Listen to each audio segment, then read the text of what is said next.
sorry. Was that shade? I think it was shade. As a straight woman myself, I'll look at some girls and be like, you look good. Like, I've checked out girls multiple times, you know? But I'm not... Sounds a little gay. Okay. I mean, it's the... No one's acting during COVID. Yeah. It's like, what the fuck am I going to do? Like, I can't just sit around, like, wait to get my big break. I want to do something. Yeah. Like, how We Eating Good became what it is now is I was seeing a disconnect between queer people and their culture. Coming out as queer can be really difficult for a lot of people in a lot of cultures, and like they get just like completely separated, Isolated from their family, from their culture. And I was like looking at ways that people connect back to their culture, and it's food, it's music, it's clothing. It's also like healing yourself through food, healing yourself through your culture's food. It hits different.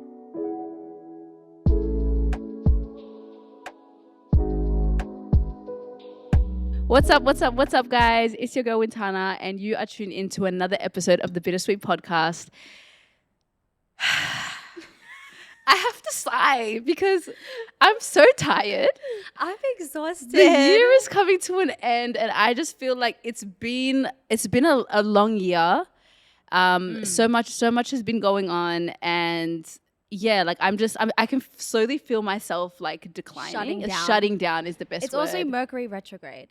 I don't even know what that means. Like, I know what that means because of TikTok, but guys, we're going to get into, this is going to be a good episode. I feel like you are like the best person for me to have when I'm in this mood, because it's just giving girl chat. It's giving like, we're just going to have a laugh. We're going to have a good time. We're going to get into some tea. Always. Before we get into this week's episode, and before I do my intro, please guys hit the subscribe button. Show us some love. We've really grown in the last month, which is insane. So thank you for all the love. I have a couple announcements. End of year vision board event, Bittersweet's end of year vision board event is on the 27th of December. Come through, unwind, chill. It's going to be with the Good Gratitude and Shoot a Shoot, and we're just going to have a really nice like end of year wind down. So come through, guys. There'll be food, drinks, amazing goodie bags. I put in work into this season. Come through. So yeah, we want to see you guys there. And also I want to give a big shout out to Finesse Sneakers for giving me this outfit. It's so nice. It's like a pleated cream. You look hot. It's a hot girl fit. Yeah. It's like she's sporty, but she's also stylish. The sneakers add a little bit of like back, but fashion. Do you know what I mean? Yeah. I love it. So guys, you need to check out Finesse. We've done so many things with them. Last year we did our end of year campaign, and I'm just obsessed with the brand. I love what they're doing for women in the sneaker industry. So yeah, we're going to get into this week's episode. Let me do my little intro, my little 1-2. We have a really special guest in the building today. Your last name is Laida? Later. We have later, bitch. Period. I love that. Guys, we have the beautiful, elegant, you're giving me like just classy, beautiful vibes today. Matisse Laida, a queer Black Latinx emerging producer and cook. And was I not even in the bio? Chef. She's a chef. The chef. But welcome to the pod. Thank you for having me, sis. It's so good. You look really good. Thanks, bitch. So do you. Thank you. You know. All right, we have so much we're going to get into. You know, I know you love a chat. I know you love a little. We're going to be fanning ourselves because it's like middle of summer and it's really hot. Before we get into the episode, though, I wanted to do an icebreaker. Yeah. And I wanted to talk about the trend that's been going on TikTok. It's the hashtag women in manfields. I love it. I love the trend. It's also deeply concerning. It's deeply toxic. Let me just say that. I was reading it today and I'm like, wow, these women, like the things that they're doing, I'm like, girls, ladies are being toxic. But also this is what men do. Yeah. I feel like some of them they're like joking, I hope. Do you think so? I hope so. I need to know if you've ever done any of these. I have some here. When he's the one asking, what are we? And I'm the one asking, why do we have to put a label on it? See, I'm gay. I'm not having that problem. What do you mean you're not having that problem? Like, are you putting just because you're gay though, you don't have people that also move toxic? Very much so, yes. But I feel like it's like, I feel like when I've dated women, there's no like the label you want to get married like within the first 5 minutes. Really? You want to move in. There's like a term called U-Haul lesbians, and it's when women start dating and they move together within like the first month or something insane. That's insane. That's a like a stereotype. Is that how you move? No. You said wife me up. Yeah, like I feel like it does move quickly. All But the then relationships does that it I've break been up in really quickly? No, it depends. Sometimes yes, like women are just as toxic as men. Yeah. 110%, but in a different way, in like a girly way. There's this girl that I follow, and she is queer, and she was dating a woman openly, then moved on to dating a man, then back to a woman, and now she is engaged to a man. And she was like, I couldn't see myself settling down for a woman because of how we're so emotional that it's like it's too much chaos. And I think that's why you fall into it so quickly, because you're both so imagine dating another girl. Yeah, you know? just like, validating you and all that. exactly. Yeah. You know, you understand how you want to be loved Yeah. more. Just queer people in general. That's very interesting. Let me read other ones. Kissing him on the forehead after telling him I don't want any photos together because I just like to live in the moment. Shut the fuck up. Shut up. Get in the couple pic. Why don't you love me? Or even like, I don't know. Why do you hate me? But then also, do you know what? Sometimes So I can't date a man. Do you know what though? I me. feel like I can be a bit toxic as well. Like, I was seeing this stuff and I'm like, I don't want to, because I feel like men have scarred me though. Like I'm not just like this by nature. You guys made me this way. I'm sorry, girl. I'm so fine. Don't worry. Okay. When he brings up something I lied about a day ago, when he brings up something I lied about a day ago, so I tell him, why can't we move? This is why we can't move forward, because you keep living in the past. Yesterday is not the past. Yesterday is the present. I actually dated someone that you'd say like, why are you bringing up old shit? Why are you bringing up old shit? 24 hours ago is not old shit. Even if it is What old, am I, though, a robot? why do you Like, think I'm triggered? Because you did this to me and now I'm going to bring up old shit, because this matters. In this conversation now, I need like case studies to be able to prove my point. So the old shit matters. That's crazy though. They say that, okay, when he catches us in a lie and I hit him with the, all right, believe it if you want. I've never experienced this. Okay, That's insane. This is, okay, flirting with him once a month so he doesn't move on. That one? I can't really talk about You said sometimes, a little placeholder moment. You know, you gotta do what you gotta do. Just let it check in every now and then to see if they're still. I mean, I'm in a long-term relationship now, but when I was single, you gotta have a roster. So you had a roster? Not like a roster, but I would have people that I would talk to. Yeah. There would be people there. Just there. Like entertaining you. Exactly. Yeah. You know? Yeah. I feel like I know people that do that. I know people that love to check in and see how things, they just want to know that you are still single, still available for them. And so they kind of keep you there. But this whole trend is killing me. It really like highlights how shit men are. I know, and they get away with it time and time again. Yeah. And it's so fucked up. Yeah, no. It's really crazy, but it also is, it's interesting to see how women are now stepping up and moving. Because I feel like some of these are true. I think some women are moving like men. And I think it comes down Take to... the power back. But do you feel like we're just not vulnerable enough? Like we're all just trying, everyone's playing a game because we just don't want to, because... Get hurt. You don't want to get hurt. Yeah, maybe. There's also, I've seen other ones and it's like daughters in mum fields. Oh, what happens? Oh, where are you? No, the daughter in mum fields, it's just like fucked up shit that mums like do and say to their daughters. What's an example? I was like, oh, like, are you sure you want to eat that? Like, Oh you my look God. fat. Daughters in mum I fields. can't. I was like, I knew a guy that knew a girl. And he told me all about the relationship the girl had with her mum. And the mum was just jealous of her daughter. Jealous of how she looked. I've been seeing that so often, like online. You're seeing these. And also like having conversations with people. like, I think there's something to be said in moms having that kind of insecurity when it comes to their daughters, because you're literally the younger version of your mother. Yes. And maybe that's hard for her to watch. Like, you do your own thing, live your own life, do the things that maybe she couldn't do. The things that, and I think there's that side where mothers are like overprotective and over, like even with my mom, like almost overbearing, and I want you to do things like this because like I guess it's like a lot of projection, you know, like their life was like this, and also just like protecting me from maybe things that she was like, you know, that she didn't have that protection when she was younger, so she kind of puts it on me, and it's different time, different environment, it's not actually necessary. But I feel like it comes from a different place. It doesn't come from I envy. It's more like, it's never about that. It's always about, you can't wear this and you can't do this and you need to talk like this, and I want to protect you from the world, and it's overbearing. But the other side of the mothers that are spiteful and resentful, that's a thing. And like jealous, I think that's insane. I think it comes from a place of insecurity. And also because they've been fucking treated like shit by men. Given the short end of the stick for their entire life. I think we forget how much harder women had it before our generation. Maybe they're just mad. They're like pissed off, like, you get to do all this stuff now, I didn't get to do any of that.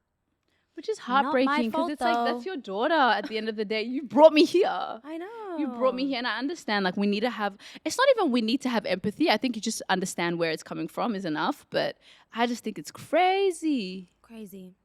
It's crazy. But let's talk about you, Miss Girl. Okay. Let's talk about you. You're like, okay, we have to talk about you on a pod. You came here to talk, so we need to talk. I did. Yeah. I want to know about, before we get into, like, I want to talk about We Eating Good, bitch. Yeah. Is it We Eating Good, bitch, or just We Eating Good? Because bitch is in the bio. I know, bitch is in the bio. Listen, when I first started, it was We Eating Good, bitch, and it was a completely different platform. Why? Like, it was a lockdown project, and it wasn't even called We Eating Good, bitch. It was called like Matisse and somebody else cook. Like, that's what it was called.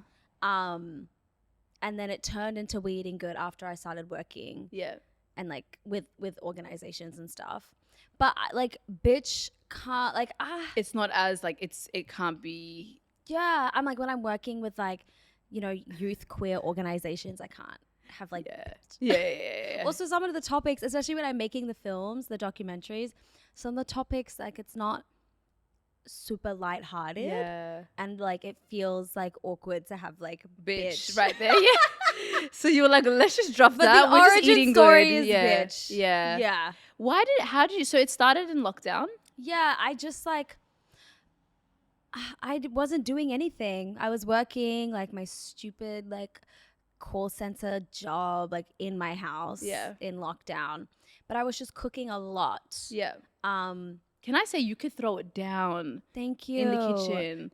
I remember I followed one of your recipes. It was a pumpkin soup. Yes, that pumpkin soup is good, right? It was just like a different, another level. The spices, I'm like, I don't know why I never added these little. I know. I love to put like curry, like spices in everything. It's That's so the good. Mauritian in me. I love that. So you, also talk about your background. Yeah. So my mom is Afro-Mauritian. Yeah. And my dad is Venezuelan, but like, I do not know this man.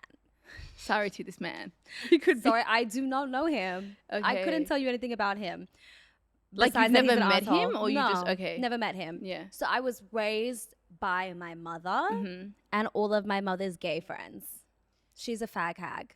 Wait, what? Have you heard of that? It's like a straight woman who has heaps of gay friends, gay male friends specifically. Really? Yeah. So even I wanted to also ask you, because about your story of just like coming out, but if your mum was always around gay people, was there always that acceptance in your home? No. My mum was always like, I really want to have a gay son, but like, don't you turn out to be gay. I don't know. She didn't really I don't think she was really into the whole lesbian thing. I'm like, I identify as a queer person. Yeah. I feel like lesbian can be a little bit restrictive sometimes, but no, she was not like super into the fact that I was gay. Also, my godfathers, who were like my father figure, they are a couple. They've been together for years and years, longer than I've been alive. Even they were like, no, like, no, you're gonna end up with a guy. I was like, Why do you think? Why? So Yeah. rude Where did towards that me? come from? I think because I was always extremely hyper feminine. Yeah.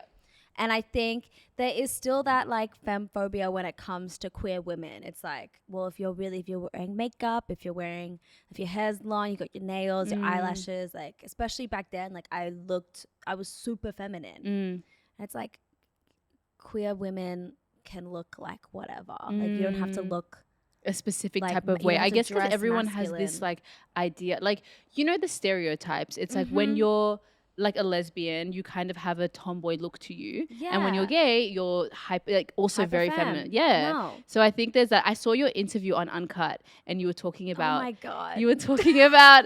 I had to do my deep dive, and you were talking about that, about being a queer woman, but also like presenting as hyper feminine. Yeah.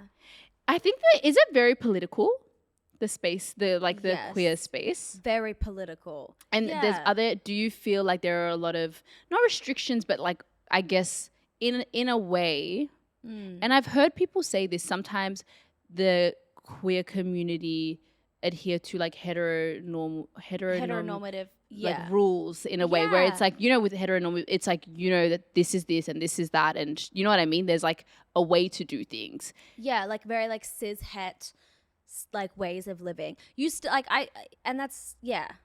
You see that like white picket fence, dog, 2 kids.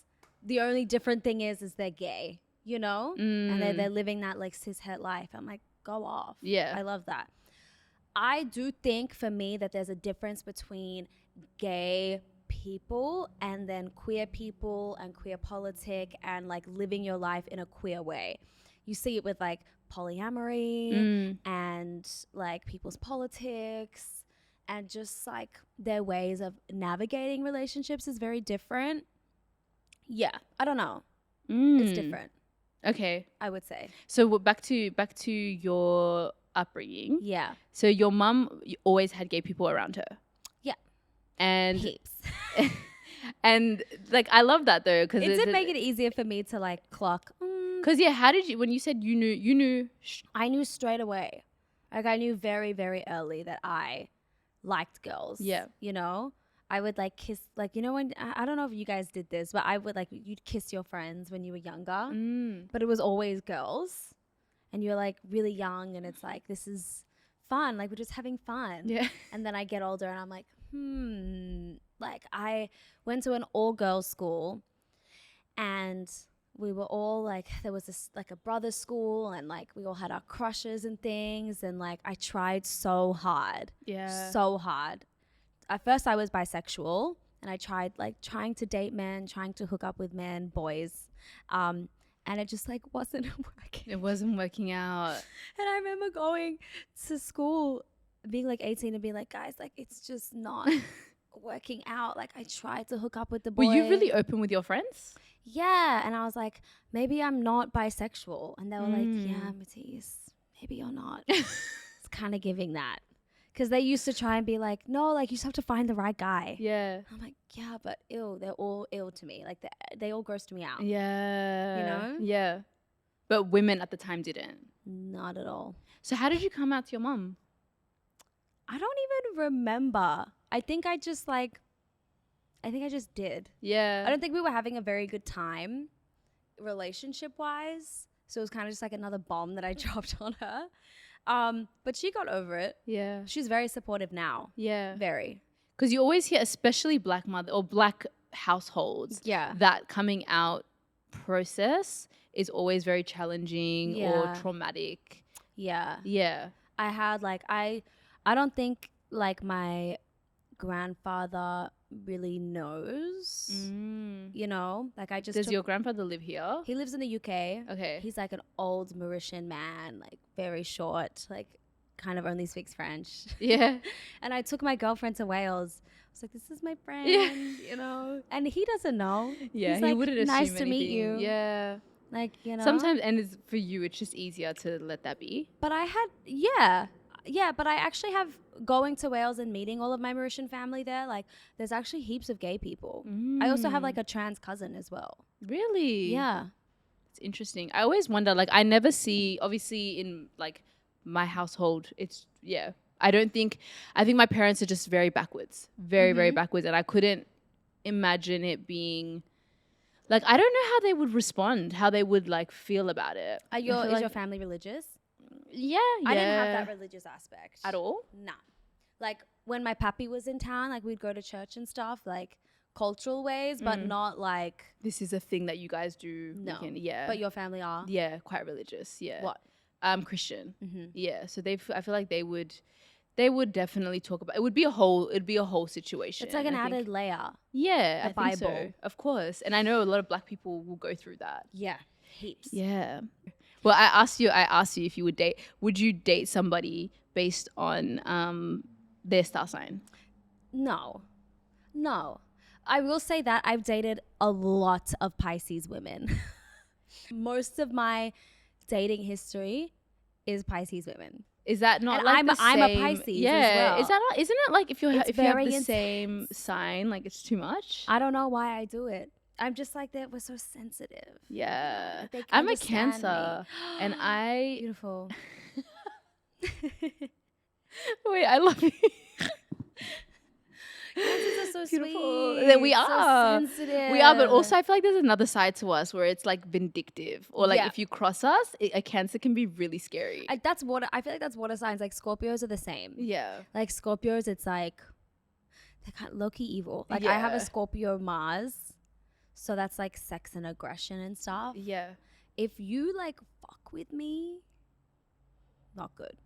Not good. Not good. Okay, what's not good mean for you? Like, does that mean I'm not like cold shoulder feel you, like I or lose my like I head. will? Do you know what I mean? Like I'm setting up a plot. Like I'm almost. on the verge of like you could die. No. Do you know what I mean? No, I was just like, oh, you fuck with me. Like but my Pisces, I'm very, very forgiving. So I will like let you fuck with me again and again and again and again and again. And then it will reach a point and I'm like, you're done. Yeah, that's like me. And I don't know if it's my, like, to me, I don't really like dig deep with astrology, but I enjoy like reading up on my sign and like knowing what it's not about. just your sun sign. It's like your moon sign, Yeah. your rising, where all of your planets are. Like that all like dictates who you are. It's not just your sun. Yeah. Like I'm not just a Pisces. Yeah. So like my sign is Cancer, and then Mhm. my rising is Aries. No, my rising is Aquarius, but my moon sign is Aries. So air, like your moon, that's like Your passion, your emotion, fire. right? Yeah. And your Yeah. rising is like, I'm pretty sure it's like how people see you or how you move around in spaces. But I also heard that like after a certain age, that kind of like goes away. Yeah. Yeah. Which I don't understand. Like I how have a does that go? Gemini rising, and I feel like when I was younger, the Gemini rising was like perfect at the club. Yeah. You can kind of like talk to anyone. Yeah. know? The Aquarius is kind of like fun. What's Aquarius? They're just like. I feel like Aquarius is like a very like firm in their opinions. I have an Aquarius moon. There you go. I would say I'm pretty opinionated.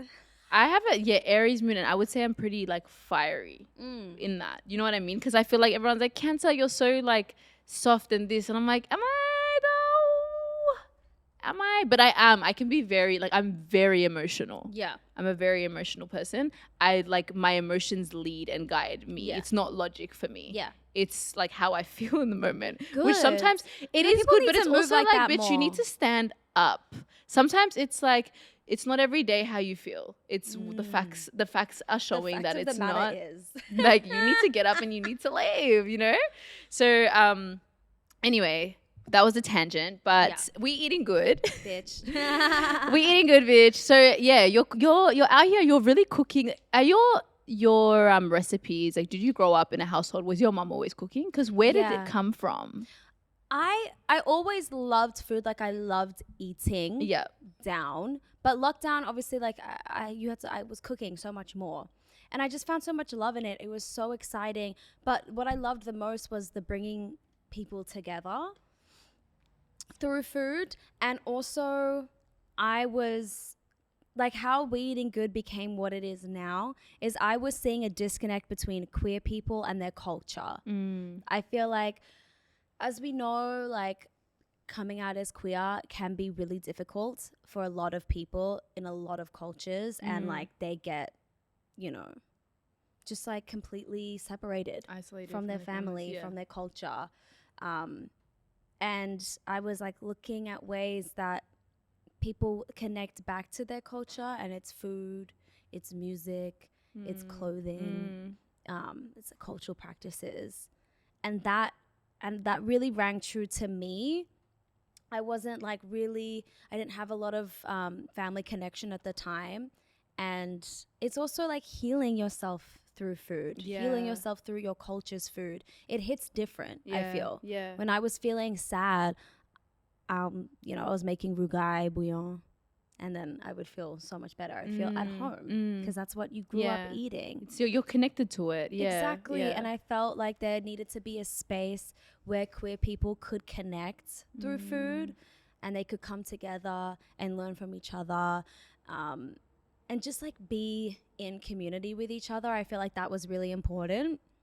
And also I just love like putting the queer girlies on. Like that brings me so much joy. But queer people of color specifically, like there needs to be more spaces for us. I feel like a lot of queer spaces are dominated by white people, and the food scene is also dominated by white people. Yeah.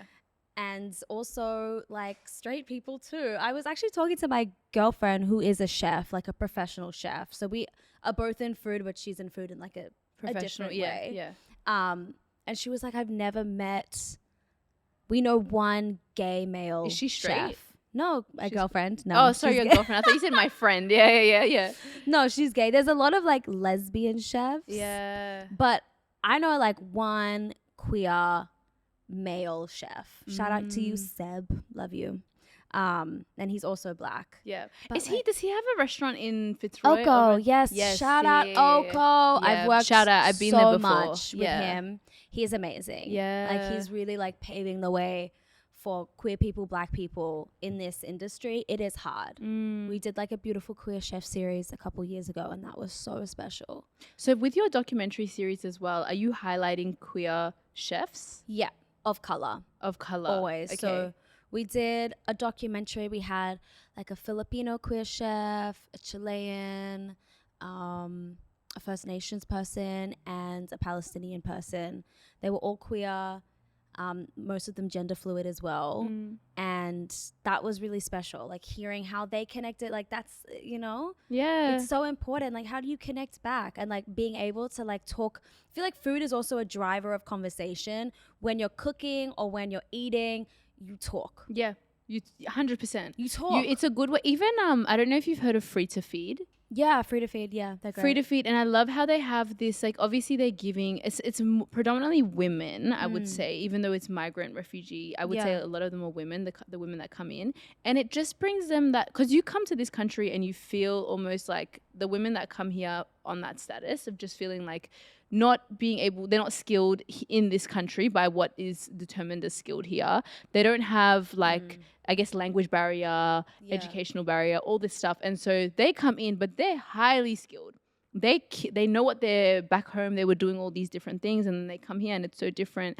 And it gives them this platform to speak about what they're doing while they're cooking, which is what they know, tell their story, and you just see the confidence that comes in. It's a language. And it's really, it's a love language. Yeah, it is in a way, because when you cook, like even when you cook for your partner, when you cook for your family or whatever, it really like, I don't know, it really brings people together. It really does. Yeah. And I saw the beauty in that, and I saw that gap, and I was like, we got to do something with this. I think I was like, I had a cookout with my friend Trinity, who's someone that I work with a lot. She's also a queer black chef. She's incredible. Yeah.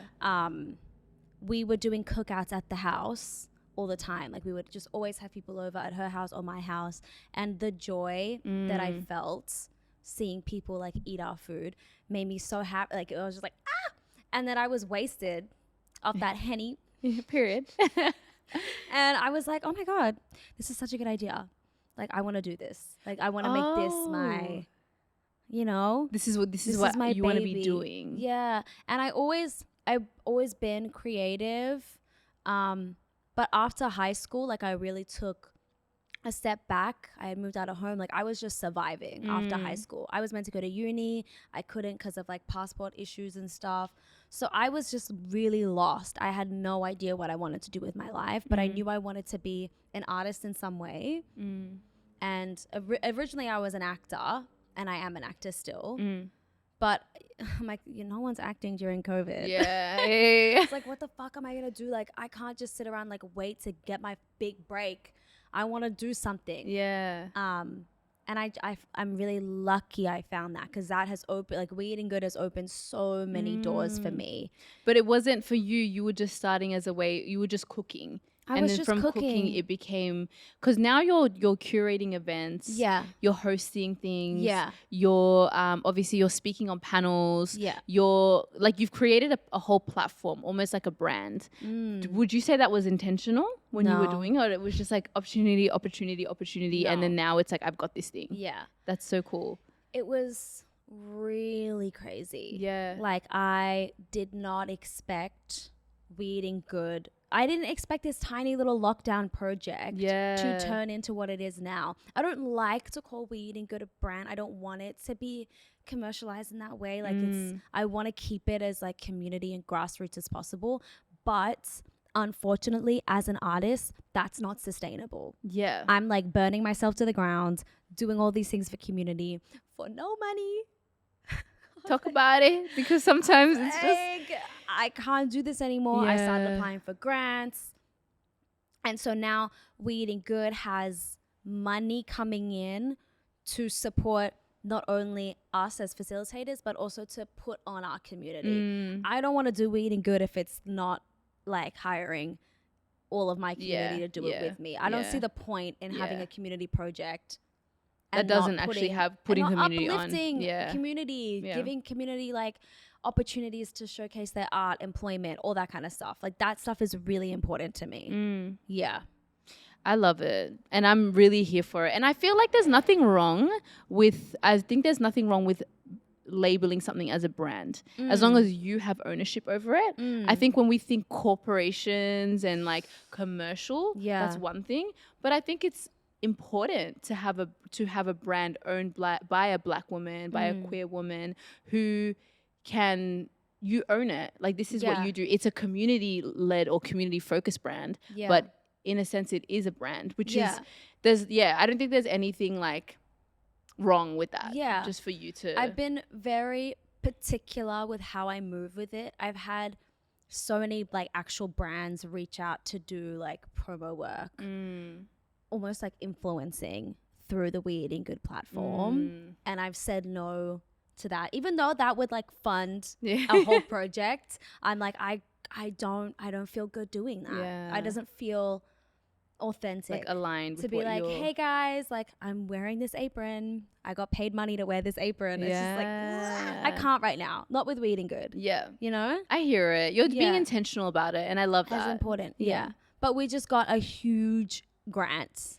Period. We got a $50,000 grant with Vic Health. Wow. And it's just so, it's like it's like a weight off my shoulder. I'm like, I cannot wait to funnel that money into these like artists, these chefs, these change makers. I love it. Yeah. Like, it's just going to be so exciting. Are you going to be using it to run? Because the last time I spoke to you, I bumped into you during the Melbourne Fringe Festival.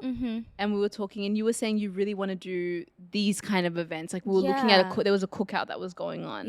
Is that what you want to be doing, like moving into the next year? I really want to, like, I want to do workshops. I want to use the money to like, for like education, like teaching people about like food sovereignty, teaching people about like sustainability, cultural practices. Like, I just did a project with a Palestinian chef, and she taught us how to preserve olives, because olives are a very important part of Palestinian culture. And she's a queer Palestinian woman herself, and she's amazing. She has a lot of community work as well, and and we filmed that. So not only did we have like a workshop, a 2-day workshop where people learned how to do it and heard her story and learnt from each other, it was also filmed. So it's like now like a short documentary as well. Yeah. So I don't know. You want to do more of that as well? Yeah, but I also love events. I just did like a event, like a free breakfast for Black and brown people with an organization that I was working with, Next Wave, and that was literally just food by Seb and Trinity, the G's, and a beautiful performance by a Palestinian singer, Yara. And it was just a space where Black and brown people can come together and just feel good and just R&R. Like, And that's just all be- I yeah, wanted. I I love worked it. with this Papuan artist, Winnie Berner, and she was incredible. She's like activist down, like mutual aid baddie, incredible. We worked with First Nations artist Nick Curry as well. Like, it's just, I love food in art spaces and combining food and art together, because to me food is art. It's an art form. It is. And I think cooking is an art form. Yeah, exactly. So bringing in visual art, proper art, like making the room look beautiful, and then having food as like the driver for conversation. The driver. We had like cards on the table, like, what does Black and brown mean to you? Like, what food connects you to your culture? Like little things like that. I love that. I love it too. It's very wholesome. I want to be wholesome. I want to be wholesome. Like my other project, Tuan, that's like a party. And it's like for queer Black people and our allies. And that's like, that stuff is crazy. Like, it's like, that's hard, but I feel like doing this more wholesome community events is harder. You have to put so much more intention into it. You have to. And I think you can have both, where you have the education pieces and you have the workshops that you run, but then also you have the events, and you have like, it like, that's what I mean by like, as a brand, these are all the things that we do, you know? And I think it's cool because you cater to like different people in the community. Maybe not everyone wants to come and sit down and like watch a workshop. So some people just want to like eat, enjoy, and be in the environment. And I think having like layers and different things that you do brings in your, because they're all your audience. It's just about catering to them by the things that you offer. So I started on TikTok. Like, I started making videos on TikTok of cooking, and I would do like a stupid little voiceover. Hey besties. That's how I saw the pumpkin That's soup. how the girlies knew me, was that chick on TikTok. I remember I went to the Southeast. I went to Munchies. And I was talking to these girls, and I have not been in the Southeast since I lived there when I was 10. And they're like, oh, you're that girl from TikTok, the one pot wonder. One pot wonder? One pot? That is so They funny. said one pot wonder. I was like, you call me out. It's tea. I love I'm it. a I'll busy take it. What do you bitch. The fuck? mean? Yes, I'm a one pot wonder, but you know it tastes good. It tastes good. That is so crazy, but the food slaps. It though. does, Was that but- shade? I think it was shade. I think it was shade, and I said, you need to call one of your events that one pot One wonder. pot What do wonder. you mean? And now I'm like very like because I've moved into more like I do more pop-ups now, so I'm cooking for people more now, which is stressful. Which is stressful. Cooking, like people will hire you to cater. Yeah. Okay. I like to do a lot of fundraisers. I like to cook, and people buy the food, but the money goes somewhere else. And we do parties as well. I cook a lot at Miscellanea, which is a club in the city, which is where I throw a lot of my events. And I cook on the rooftop, and it's a hit or miss, really, because some people are like, you know, on some things, so they're not hungry.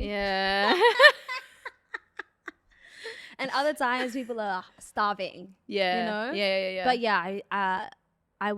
I'll cater an event here and there. So what were you going to say about the one pot wonder?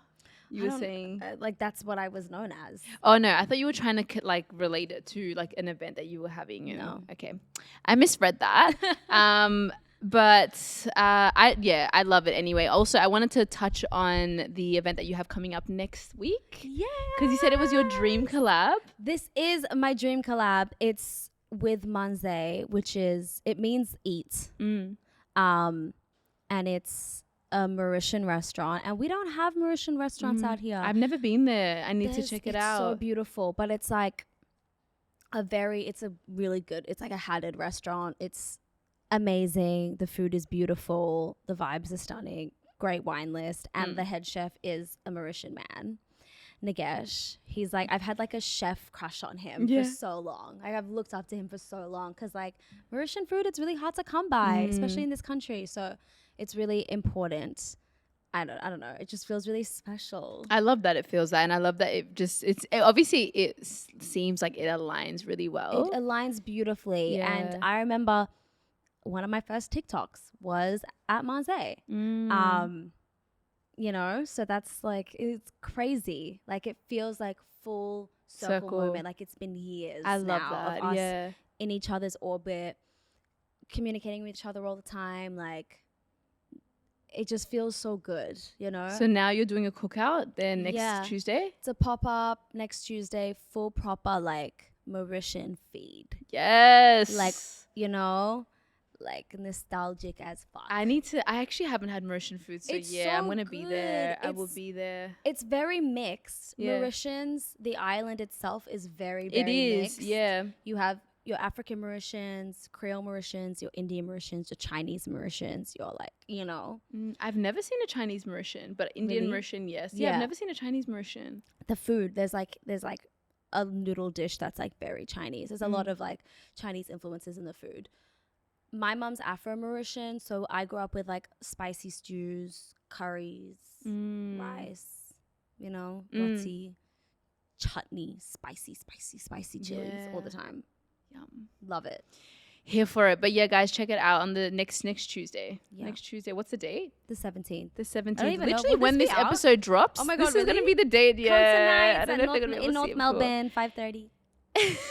Okay. And I'm doing it with there's 2 other people that are a part of We Eatin Good. It's a collective.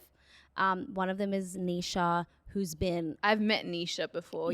Has been in like from the beginning, really. Like, I started it and then I had the idea for our first project and I brought Nisha on, and Nisha's just been a part of it ever since.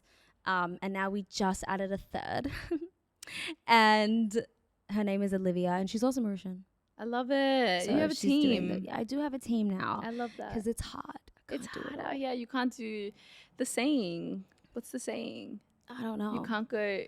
If you want to go far.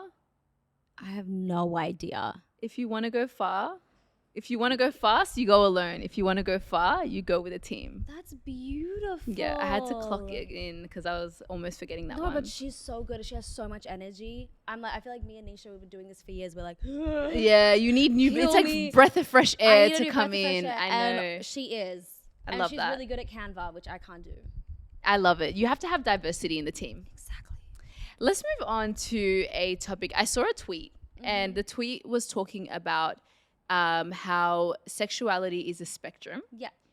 And it went on to talk about how women have more freedom to explore their sexuality, whereas men, they can't, not as much. It's a lot more rigid. And it got me thinking about an episode of Insecure where Molly and Issa. I love you, Issa. I love her. She's literally like one of my dream movie? guests. Yeah. I'm really excited for that movie. I can't wait. I told my friends we're having a movie night. Yeah, no. That is... I know I'm going to eat it up. What do you mean? No, and I'm just like, SZA. Yeah, existing SZA. on my screen. And Kiki Palmer is my... Kiki Palmer, I love her down. I'm so proud of her. She's amazing. like she's like, her career has just been so good for so long, but I feel like people are now finally starting to getting her flowers her. now, and you see that I don't know if she's going on like a PR tour or something, but she's popped up everywhere. She's doing, her team is incredible. And you can tell like she's really getting a chance to tell her story. She's talking about how, I don't know where she started, like when she was really young, like she was doing, I think it was acting. She was acting from like, I think the age of 12 or even younger. And you just see like she has just been like the provider for the family. She's kind of been someone that's just in and out of all these spaces as a kid. You don't know if you're going to get manipulated, all these things. And it's just, I don't know. She always comes on top. She has such a positive attitude. Yeah. And she's just such a loving, like a light, out of the drama, just out with the, like not with the bullshit, and working. I'm like, wow. Why is this man coming into her space and just... What are you doing? Who are you? Do you know it's Kiki Palmer? That's... Shame. It doesn't make any sense. Shame That's on what, him. I know. Shame on all of them. That's why these women in Mansfield, sometimes you got to move like them. You got to have give them a to. taste of their own medicine. No, even like working in this industry, I'm like, I wish I had the confidence of a man. I wish I had the confidence of a man. My life would be so Same. easier. I feel like we second guess ourselves so much. as women. 1000%. We second guess ourselves. We also don't. A lot of men move with like a lot of audacity and ego. as you like as a woman, I feel like they don't have the same respect they would have for a man. So a man will kind of like, it's the way they talk to you, the way they think that they can get away with certain things. You really need to have strict boundaries. And I found it so hard because I'm such a playful, like fun, ha ha ha, cute, like almost sometimes a bit naive with certain people, where I just feel like I'm going to come in with my honest self. I would assume the same. No. And no. No. People are just not on the same wavelength. People really don't care for you. No. And you have to go in with that attitude that not even I don't care for people, but this is work. Yeah. And like, let me not blur the lines too early. Let's just be something professional. Good, like, yeah. And I feel like we're young as well. Like we have to, unfortunately, you have to kind of make mistakes to learn. Facts. And I've definitely learnt. Definitely. But you have to stay who you are at the core. I feel like this year, because how old are you? 28. I'm 25. Yeah. So this year, I've never felt more my age than I have this year, where I'm like, I've always felt like older. People have always assumed that I'm older. Yeah. And this year, I'm like, people are still assuming that, but I do not feel, I feel 25. Yeah. I feel a little bit like. Okay, that's definitely 25 feels like the next, like you've stepped into a different like just different realm. Like you're not where you were. I feel like you feel older. When I felt like another Life layer is of that was serious. 27. I heard 27 was is like it's a really cute good. age. I love 27 27. really good. And then yeah, it is. 27 is just kind of like I feel like I'm settling into this, and this is like who I am moving forward. This is how I can't move. wait to be 30. I want to skip all of it. 30? Put me on 30. Yeah, 30 will be interesting. Like right now, I'm like, especially right now, like in the moment in yeah, my life honestly, right now, I feel I'm like everything is so hot. 20s, I think, is just the ghetto. Like you don't, once you get past the we're enjoyment and we're having da-da-da, it is a struggle. I'm struggling. I just want to be prettier and richer and comfortable in myself. And I think that's what 30s is. I've never felt more comfortable and sexy in my body. Yeah. Than I do now. And as you go in your 20s, you start to feel very like this whole like, oh, I'm feeling a bit thick here. And no, you embrace the way I embrace my body. Yeah. But just even like being like, I don't know, I just love getting older. Yeah. And I can't understand the opposite when people have that fear of, I can understand it actually. Let me not say I can't. Sometimes I get a bit freaked freaked out. I do get the whole like, it's a bittersweet thing. Being 30 is like bittersweet. I feel like you're approaching your 30s almost feels like you're running out of time, because all the things that you want to do feel like you're not meeting those checkpoints. So there's that fear, right? But then there's this, like, I'm really stepping into myself. The baddest bitches I know are like in their 30s and their 40s. Just slaying life, successful, rich, sexy, got their shit together. It's a mindset, because there are also women who are in their 30s and their 40s who they're not embracing it, and they're kind of like you can tell miserable. They're insecure and they shit on younger women. Yeah. Don't be mad. Don't be mad. We mad. All go through it. What was I saying? What was I even saying? Kiki Palmer, Issa Rae. You're worse than me. I'm sorry, girl. Yeah. We're talking about Issa Rae and the gays. Issa Rae, we were talking about Issa Rae and the gays. So she had a scene, right, where Molly had been with this guy. They were kicking it off, Jared. And Molly was like, yeah, like I had a moment in high school, in uni, where I was like, you know, experimenting with a girl. Ha ha ha ha ha. And then he was like,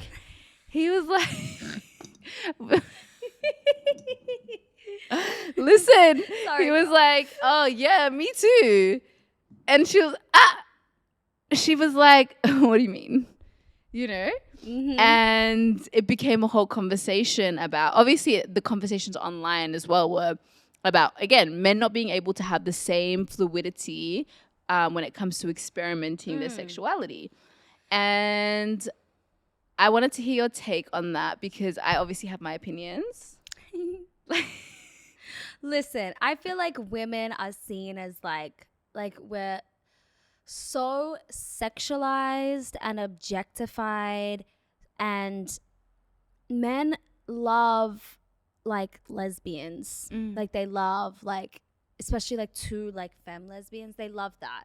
I don't know why you're so obsessed with it. Because I think men love like they love that femininity. They love women, and I think it obviously it comes from a place of objectifying women and sexualizing them. I don't think it's like oh my god, this is endearing. No, I think this is hot. Yeah, and so like women are allowed to explore their sexuality more, but it's like explore and then stop. You know? Do you think it's because men?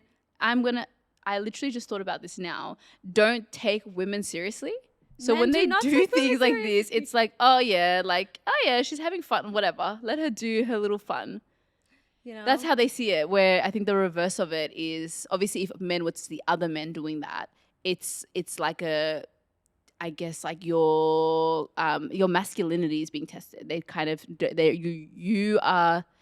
Like they emasculate you, you know what I mean? When you see them experimenting. But I also think women, particularly in our community, because even myself, I'm not gonna like point the finger.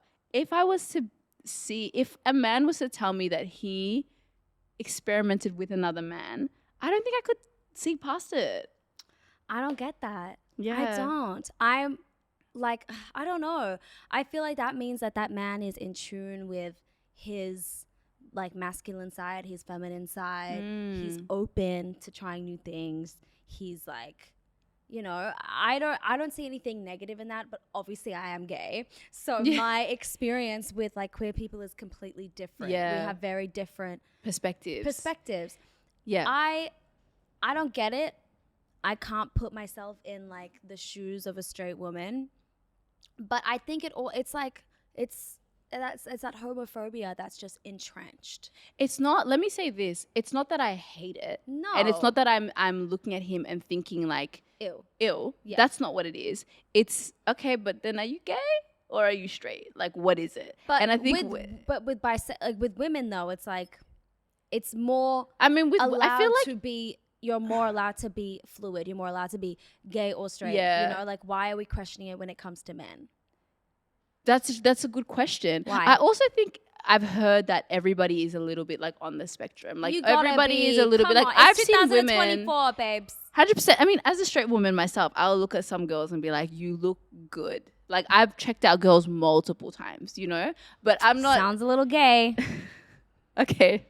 I mean, but I feel like a lot of girls do. Like me and my friends will talk about girls and be like, oh yeah, do you see she look good? Da da da. Her body's this. Da da da da da. It's normalized. It's kind of like when women talk about mental health, and we do it so often that to us it's just normal, right? Yeah. So it's like you're celebrating. You're just talking. You're celebrating the beauty you're of women. You're appreciating the beauty. Maybe men do the same. Maybe men like, oh, that guy's really ripped, sexy. Like I don't know. What do they talk about? Yeah, his body looks good. I guess like see when I hear that, if a guy was to say another man looked good or da da da da, I'm not gonna second guess. I think it's when he's like, yeah, his body's T and all this stuff. I'm like, I would be like, yeah, amen. His body is T. You will see me look at him like, okay, like let's get into that. Where is that coming from? But do you think the man's body is T? Why can't my man also think a man's body is T? You're right. Like me questioning, I should be questioning why I think that and where it comes from. It's honest. It's homophobia that's entrenched in, you know, all communities. Yeah, and also the thing is, I think there's also a fear because one, again, it's all like a cycle. Men feel like they can't express themselves, especially black men. Because masculinity is toxic. And they're forced to be this certain type of man. And then there are a lot of men who, because they feel like they can't outwardly be gay, they are men that move on the down low, right? And then you hear a lot of stories about how like the woman's man is low-key gay or has stepped out. And I think there's also that fear a little bit of like, okay, what, like we need to define it. what are you? Are you this and are you that? But I think, well, I'm just telling you like where it comes from for Yeah. me mentally. Like if I'm thinking a man has moved in that way, I'm thinking, okay, could you maybe leave me for, like, it's either you're leaving me for a man or a woman now, it's or like double. low key you want to be with, like just be honest about what you want to Yeah. be. I guess I'm not seeing it as it could be fluid. It's like, okay, I think sexuality is extremely fluid. Mm. You know, I've never dated like a cis het man, but I've dated like trans mass people, a lot of women, obviously, more women, and like non-binary people. And I'm like, I don't know. Maybe when I hit 30, I'll want to be with a man. So like that's what I was gonna ask you. You don't know. Being with a cis het man for you, is that a big no? I've never been. Nah. What is never it? Is been the into it. Is it like you're not attracted to it? I just don't really like how like men have been socialized. Yeah, I hear that. You know, I don't. Yeah, no, and I've never been like physically attracted to it, but I am attracted to masculinity, and I have dated men, but you know, they like trans men have been socialized differently. They've had a different experience, you know, so yeah. It's it's interesting, and it's interesting to, I guess, like I don't unpack it enough, but I know that when we even like talking about why I'm not attracted to someone that, again, like I feel like what you said, I'm very attracted to masculinity. I want to feel femme. You want to be looked after. Yeah, babe, 100%. Yeah. I mean, I've dated femmes, I've dated more masculine women, and I've, you know, like my girlfriend now is like it's like a pretty mask. I would say she doesn't even identify as mask, but she has long curly hair, but she's like you won't see her in a dress or a skirt. You know? Do you feel like it's always like that with when it comes to like queer women dating? There's always mask and femme? No, I don't feel like that. That's another stereotype. Yeah. I've dated femmes, and it's like it's fun. It's so fun because you're both so girly. Yeah. It's like, can I borrow your outfit? It's cute. You know, but no, that's a stereotype. And that's, again, like cis het normative stuff being pushed onto the queer community, right? It's like there's a man and there's a woman in the relationship. Yeah. At the end of the day, we're all even living in gay, like in gay men, there's always like the bear and the twink. As in, like, is that the same as mask and femme? Yeah. Yeah. You know? Yeah. But I that's guess not people true. try It's not true. You see it all the time. Yeah. 2 twinks, 2 bears. You see it? You do see it? Yeah. And it's hot.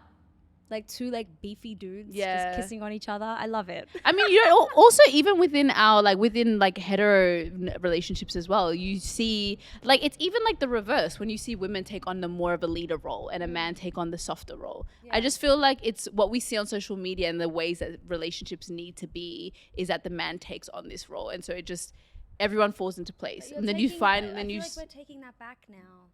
Yeah, we are, but then also I think everyone can be what they want to be, and it's okay. Like as long as you can interrogate it and actually you genuinely believe that that's what you want, then I think that's okay. Yeah. As long as we just accept what everyone else wants. I just feel like it's getting to a point now where it's just like, it's no one's business. Just let people be. Let people be. Like, why we got to fight about it? But I feel like now with social media, everyone you have to justify what you want to be. Do you know what I mean? Yeah. It's like, even for a woman that's like hyper feminine, if you want to be with a guy that's, because it's been called out to be toxic, a masculine man, now you have to be interrogated. It's like, why do you want to be with someone like that?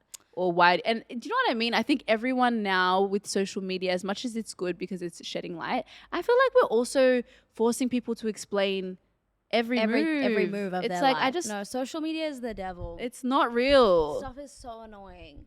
It's like, what, you know, I don't know.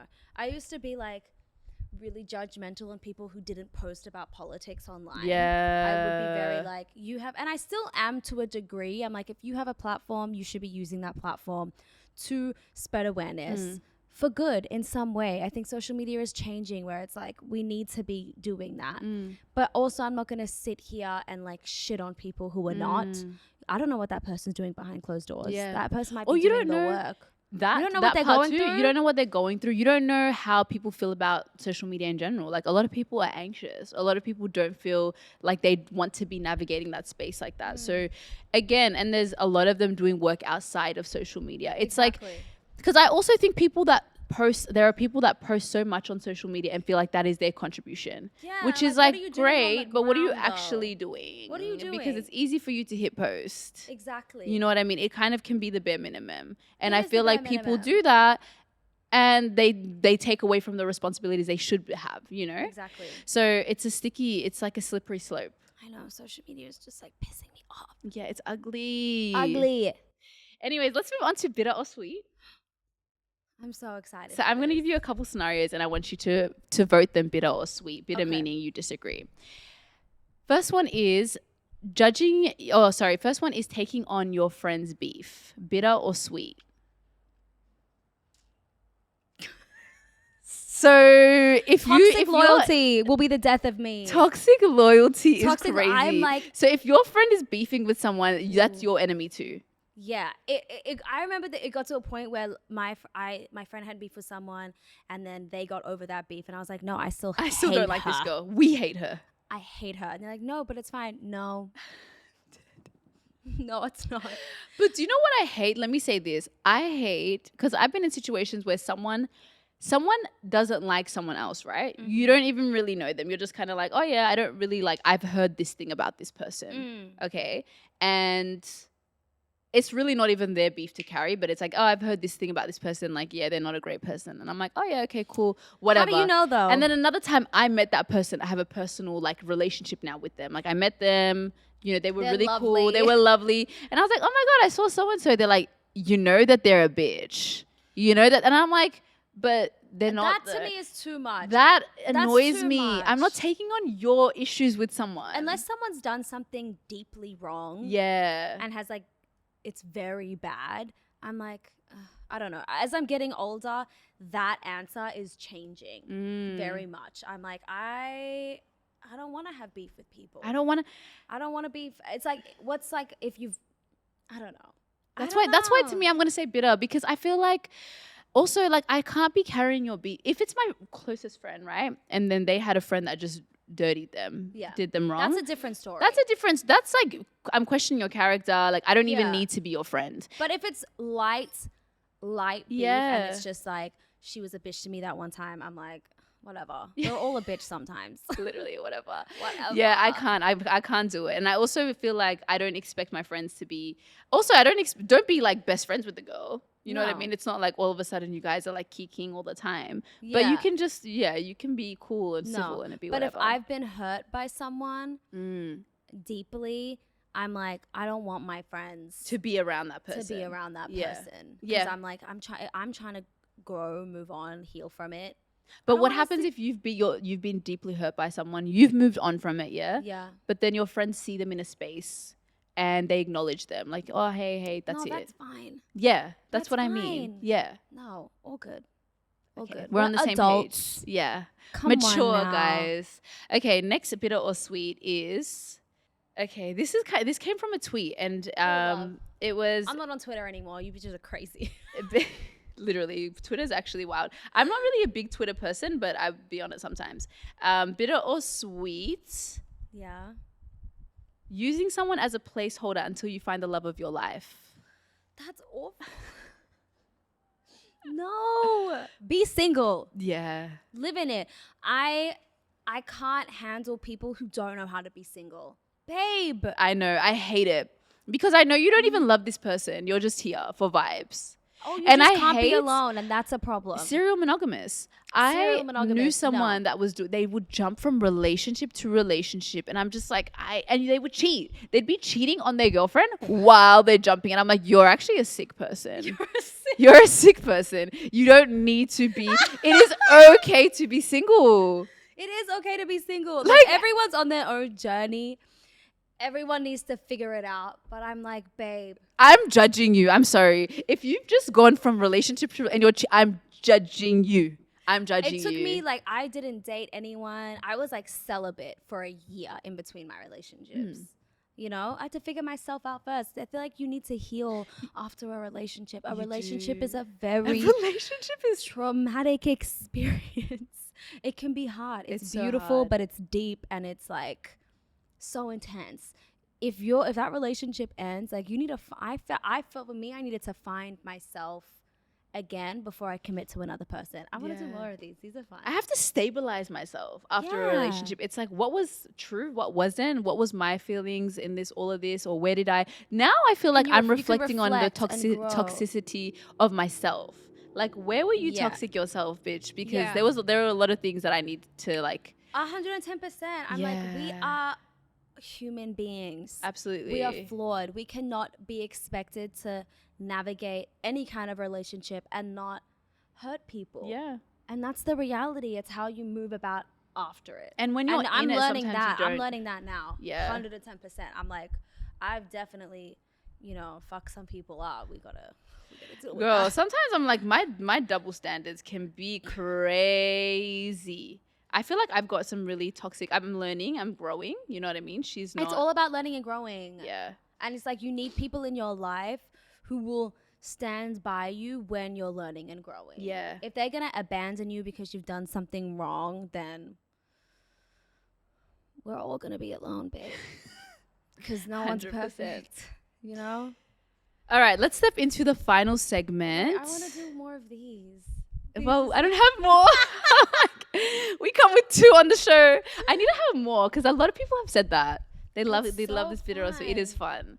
Do you want to do the Am I the Asshole? Yes. I just love you. You're just the energy in this room.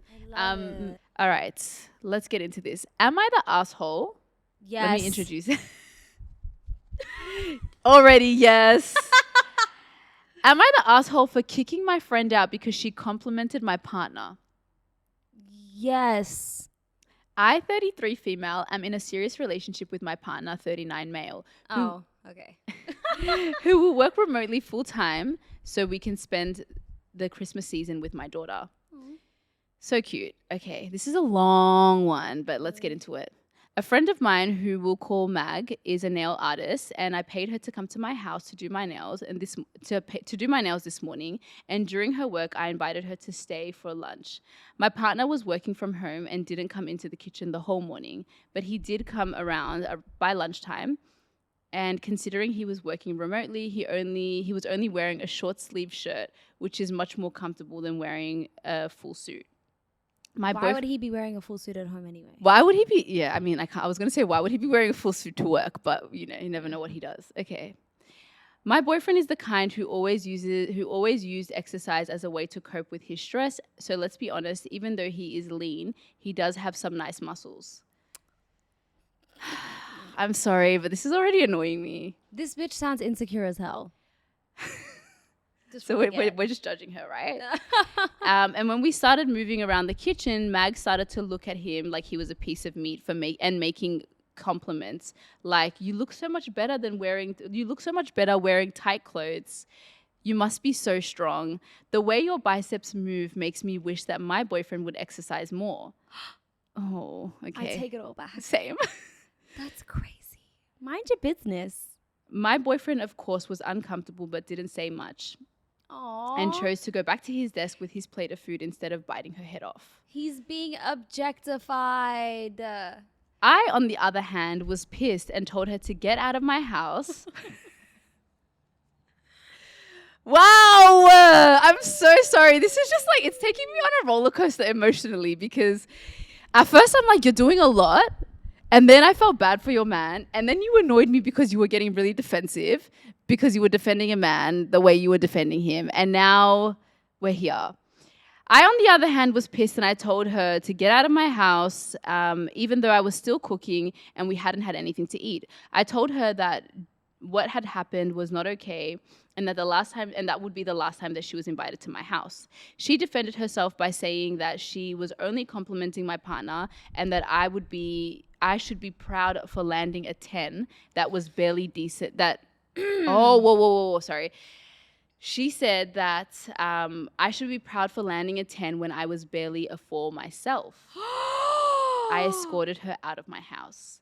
Now both so now both Mag and her mother have been involved with everyone. Her mother? Okay, so now both Mag and her mother involved everyone that I know, and they started blowing up my phone. I currently have 127 texts after that that I stopped responding to at 5 p.m. because it's giving me head spins. My partner and I talked about it over dinner, and he believes that it was at best flirting, at worst sexual harassment.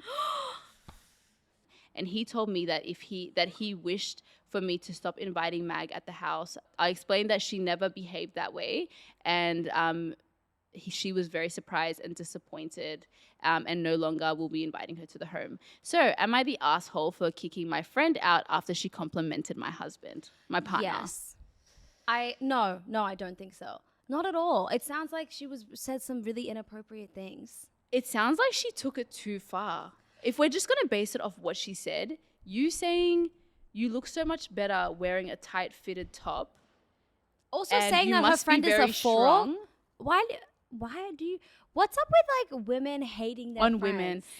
Yeah. I'm like, I've like seen recently, like, and I've never had this problem, but I feel like it's definitely like a straight woman thing as well, where it's like you're in competition. Yeah. And it's like you hate your friends. And you even hear it where sometimes where it can come out, where I was having this conversation with a friend today where you are talking about, let's say I'm talking about my friend to you, and then you ask, you're like, oh wow, like she's doing really great this, and I'm like, yeah, but you don't even know the tea. Like there's this and this and this and this and this. Why can't we and just now it's like you're just talking celebrate? about your friend's business to someone else, even though that's your closest friend, or even though like there's just things where it's like women feel the need sometimes to bitch. Like you feel the need to gossip, you feel the need to say something negative about someone when it's just unwarranted. Like for what reason? This is very unprovoked. And I think it comes from a place of competition. Low-key jealousy as well happens a lot. Yeah. I don't know. I think this, like her friend saying that she was a 4 and that like she should be lucky. I'm like, no woman is ever lucky To be with a man. Please. Let's be honest. Let's be I for just think real. I think that that shows that you're just like a hater, low-key. Like you were always kind of like a low-key hater. Yeah, I'm like, I cannot imagine. That's awful. Because when I first read this, I was thinking, okay, you complimented her partner, relax. You know, yeah, and that's because what I think there's I'm proud of my girlfriend. If someone like my girlfriend gets compliments all the time. Yeah. And like people will tell me how like hot she is, and I'm like, T, and she gets it as well. Obviously, oh my god, sometimes she'll read my Instagram comments and she's like, who's that? Like they're talking about me. No, they're like, you look sexy, and Dora's like, who said that? Oh, Who's this person like calling she's you like, sexy? I'm like, dead. no one. And you love it. You're like, Oh, that's the toxic part of me. Girl, we all have it. That little like, yes, are you a little bit jealous? Yeah. Just a little bit though. Yeah. I don't want it to be like a thing. Yeah. But I'm proud. I'm like, yeah, my girlfriend is hot. Yeah, like even with my girls, if they're like, whoa, this so-and-so looks good, I'm like, yeah, I know. But again, your friend will be respectful about it. Yes, that was not Also, I respectful. know That my was dirty. friend. Yeah, and I don't know if this is a slippery If you don't trust your friend around your partner, then you shouldn't be friends with that person. Like I know Or my you need to friend. interrogate why. Yeah, that's what I'm saying. I know my friend. I know my friends are not like, even if they're like your man looks fine or he looks good today. I know it's not coming from a place of like, I low-key want your man. But some and people I'm jealous can't of your handle man. that. They can't handle it. Yeah, and I think it comes from maybe That's an coming from insecurity or like a insecurity. trigger or whatever. Yeah. Maybe you've been traumatized by friends in the past. Because also, I do know friends or people that move very shady. Like you check out, you're very much like steal your man type of girl. Because let's be honest, there are girls that do that as well, where they play the friend and whatever, but they'll drop really inappropriate comments or move in a way. I remember there was a dilemma, and this girl was like, I was really annoyed. She was annoyed that her partner came home, whatever, and then the friend was moving around in the house like half naked, like wearing clothing that was just a bit like too revealing. Mm-hmm. And she was like, am I wrong for being upset that my friend was walking around the house looking like that? And I was like, oh, are you insecure? But also like, why did your friend Did your friend change when your partner came? Like, what was it? There's always the context. Like, I'm sorry. I don't know. I don't know if I agree. I'm like, I feel like women can wear whatever they want in front of whoever they want. If your friend is like mad at that, I'm like, why? What? So initially when I read it, it was that. But then if your friend is changing, or if someone is changing when someone comes in, that to me is sideways. Because why? Why did you feel that? Why did you, if you're comfortable, if you were wearing that and you were comfortable with it and that's what you were wearing, cool. I'm not going to tell you to get up and get changed because someone's coming in the house. But also I don't know, if you went and put something else on because my man was coming home, yeah, that's a problem, babe.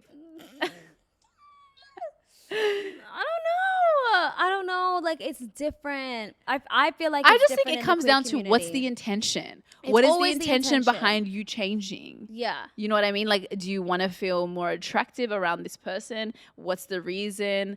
What was the reason? What was the reason? Bitch. Do you know what I mean? I feel like let's and I think that's because I've seen girls that are like the Mr. Steal Your Girl, Mr. Steal Your Man. I've never experienced that. You've never seen that? I've never seen that. I've never seen that. I've seen it. It's like a pick-me in action. A pick-me. Who? I can't. I could not imagine. I could not imagine even looking at my friend's partner weirdly. I couldn't imagine because it. you're normal. Do you know what I mean? You're not a shady person. And I think that there are people out there that just, they do that. And so back to this dilemma, this am I the asshole? I don't think you are the asshole. I think that your friend is weird. I think your friend is fucking weird. I think your friend is low-key a hater for doing that because, and the reason why I think she's a hater is because it's come out now with her calling you a 4. What's so evil? Yeah. I think if it was just an innocent, I'm complimenting your man, all this other mess wouldn't be in, like, you wouldn't be. And also the fact, like, I want to take into consideration, he felt uncomfortable. Yeah. I'm like, you must be really weird if you're making a man feel like he's sexually harassed. Yeah. Like, oh my god. You know, we don't talk about that enough, actually. We don't. And I feel like, you know what? I do actually sometimes feel sorry for men because sometimes, just sometimes, even when I was saying this, I caught myself and I was like, yeah, because like he's a man. And sometimes I know men, and I know sometimes men thrive. They feed off the compliments and they love that, right? But men do get uncomfortable. They do. They feel like they can feel objectified. And I feel like sometimes we're just kind of, I know for me, I don't really consider their feelings sometimes because I don't. I'm learning that. I have a friend who has she has like a lot of male friends. Yeah. And I was talking to her about it the other day and she's just like, I don't know. Like, I have a lot, like, she has more patience. I don't have a lot of patience, especially for men. And I was not raised around men. Me too. All women and the gays. Yeah. So like I went to an all-girls school. I'm like, I don't have the time. But I do, like, I have my, like, guy friends.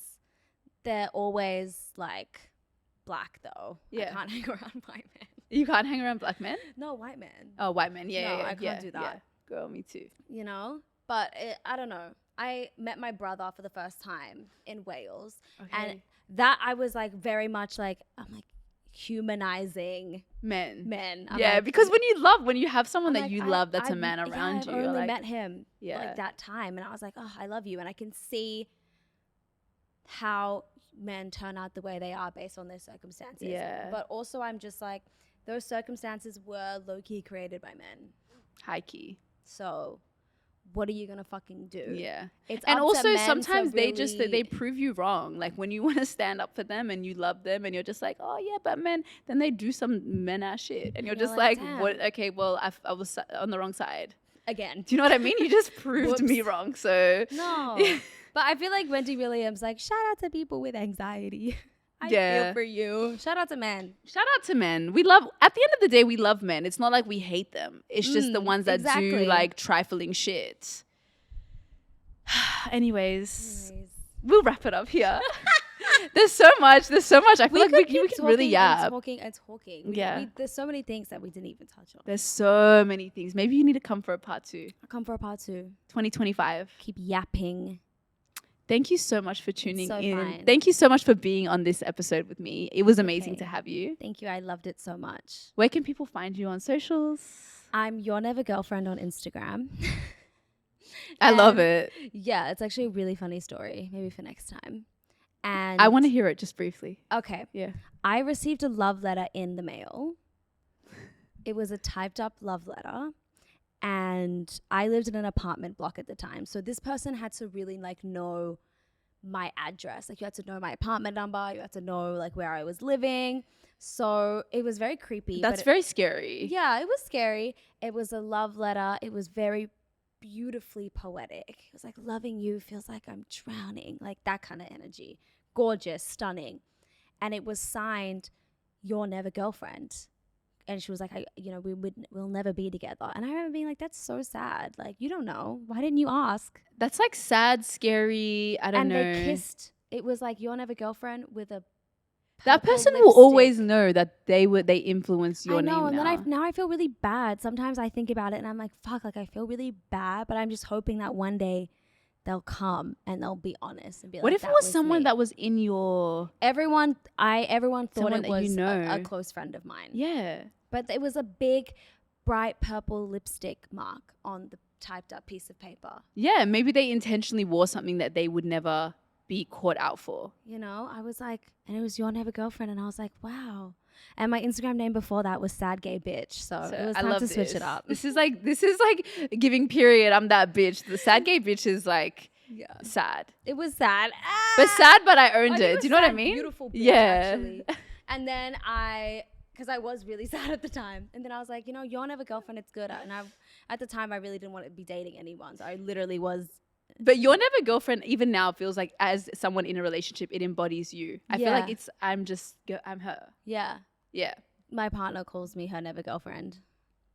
Her never girlfriend. I actually like quickly someone with poems. I'm someone that can be so. Someone wrote me a poem one time, and I was just like, this is the critic in me, like the person that just doesn't trust anybody. And I'm like, what are you trying to Scorpio, babe. do? I'm not a Scorpio. I'm a Cancer. No, don't you have your Scorpio rising? Aries. Aries. Oh. I just feel like, why are you writing me a poem? Maybe they love you deeply. But I just feel like you don't know me like that. I don't know. I felt That's like me. I felt like this person knew me. I love that for you, and I wish I was someone that could appreciate. Maybe it's like it comes down to. I did think it was a little weird. Yeah, because I'm like, if you know it's my apartment number, then like, you know who I am. It's beautiful. There's nothing negative about it. I just think me being sometimes I can just be judgmental and be like, what are you? Anyways, we can get into that another time. Thank you so much for jumping on the pod. It was so amazing having you. I love the conversation. Babe. I loved it. Guys, thank you so much for tuning in to another episode. As always, please like, comment, subscribe, show the love, give us a rating on Spotify, and I will see you guys again next week.